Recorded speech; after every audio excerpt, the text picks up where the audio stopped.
Big TV భక్తి సమాచారం WhatsApp ఛానల్లో జాయిన్ అవ్వండి. అన్ని విశేషాలు ఎప్పటికప్పుడు తెలుసుకోండి.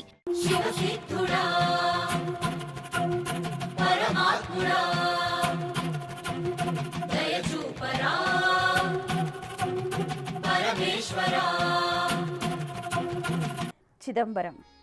ఆకాశం అంటే శూన్యం. ఆ శూన్యం నుంచే పరమేశ్వరుని నాట్య విన్యాస స్వరూపంగా సృష్టి వికాసం జరిగిందంటారు. సహజంగా లింగరూపుడై పూజలందుకునే శివుడు చిదంబర క్షేత్రంలో నటరాజుగా దర్శనమిస్తాడు. ఊర్ధ్వ తాండవమూర్తిగా చిదంబర నటరాజ దర్శనం పులకింపజేసే దృశ్యం. ఆకాశ తత్వాన్ని దర్శింపజేసే చిదంబర రహస్యం నేటికి జిజ్ఞాసులకు ఆసక్తిదాయకం. పంచభూతాల్లో ఒకటైన ఆకాశలింగంగా శివుడు కొలువు తీరిన క్షేత్రం చిదంబరం.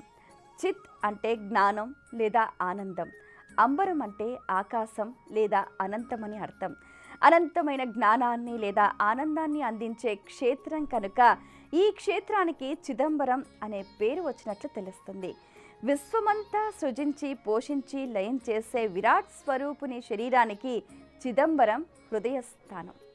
చిదంబరంలోని శ్రీ నటరాజస్వామి ఆలయం సుమారు 39 ఎకరాల సువిశాలమైన ప్రాంగణంలో ఉంది. ఆలయ నిర్మాణం సందర్శకులకు ఆశ్చర్య ఆనందాలను కలుగజేస్తుంది. ఆలయం చుట్టూ కోట గోడ లాంటి వీరప్పన్ ప్రాకారం సుమారు 30 అడుగుల ఎత్తులో ఉంది. ఈ ప్రాకారానికి 4 వైపుల నుంచి ఆలయంలోకి ప్రవేశించేందుకు ద్వారాలున్నాయి.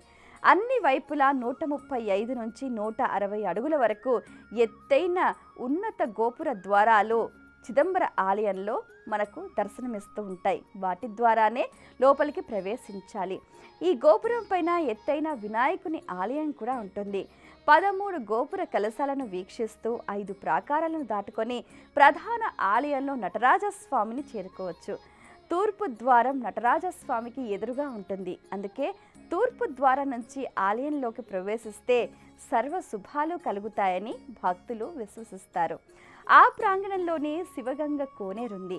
కోనేరుకు సమీపంలోనే నటరాజ ప్రేయసి శ్రీ శివకామసుందరి కొలువు తీరింది. కోనేటికి కుడివైపు 100 స్తంభాల మండపం కనిపిస్తుంది. రెండో ప్రాకారంలో కాల సంహారమూర్తి, ఊర్ధ్వ తాండవ మూర్తులను దర్శించుకోవచ్చు. మహాప్రదక్షిణ మార్గంలో దుర్గాదేవి ఆలయం, ఉత్తరం వైపున షణ్ముఖ ఆలయం, తూర్పు వైపున నవగ్రహాల ఆలయం, దీనికి సమీపంలోనే తూర్పున 1000 స్తంభాల మండపాలు ఉన్నాయి. 1000 స్తంభాల మండపానికి దగ్గరలో రాజసభ ఉంటుంది. దానికి దక్షిణం వైపున ప్రధాన ఆలయంలోకి ప్రవేశించే మహోన్నత నిర్మాణం మొదటి ప్రాకారంలో 8 అడుగుల మార్గం ఉంటుంది. ఆలయంలో ప్రధానంగా 5 మండపాలున్నాయి. వీటిని సభలు అంటారు. అందులో మొదటిది చిత్ సభ. దీన్నే చిత్రాంబళం అని పిలుస్తారు. నటరాజస్వామి కొలువు తీరిన ప్రధాన ఆలయం ఈ సభలోనే ఉంటుంది.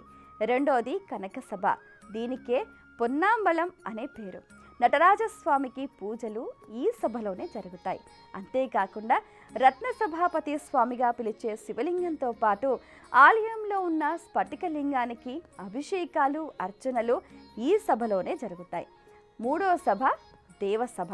దీనికే పేరంబళం అనే పేరు. ఈ సభ నటరాజస్వామికి తూర్పు దిశలో ఉంది. ఇక్కడే ఉత్సవమూర్తులకు అభిషేకాలు, అలంకారాలు వంటివి చేస్తూ ఉంటారు. 4వ సభ నృత్య సభ. దీనికే నృత్య మండపం అనే పేరు కూడా ఉంది. ఈ మండపం రథచక్రాలు కలిగి అశ్వాలు లాగుతున్నట్లుగా నిర్మితమైంది. ఈ మండపంలో ఊర్ధ్వ తాండవ నటరాజు, కాళీమాతల విగ్రహాలు కూడా కొలువు తీరి ఉన్నాయి. ఇక 5వ సభకు రాజసభ అనే పేరు. సుమారు 103 మీటర్ల పొడవు, 58 మీటర్ల వెడల్పు ఉన్న రాజసభలోనే సెక్యులార్ పెరియా పురాణాన్ని రచించినట్టు చెబుతారు. ఈ మండపంలోనే పట్టాభిషేకాలు, నృత్య ప్రదర్శనలు వంటివి నిత్యం జరుగుతూ ఉంటాయి. ప్రధాన ఆలయం పైన చితుసభ, కనక సభ 2 కలిసి ఉన్నాయి. రెండింటికి కలిపి పైన ఉన్న గోపురానికి బంగారు తాపడం చేశారు. ఈ 5 సభలే కాకుండా చిదంబర క్షేత్రానికి మరో 108 సభలున్నాయి. వాటిలో మధురై వంటి క్షేత్రాలు కూడా ఉన్నాయి.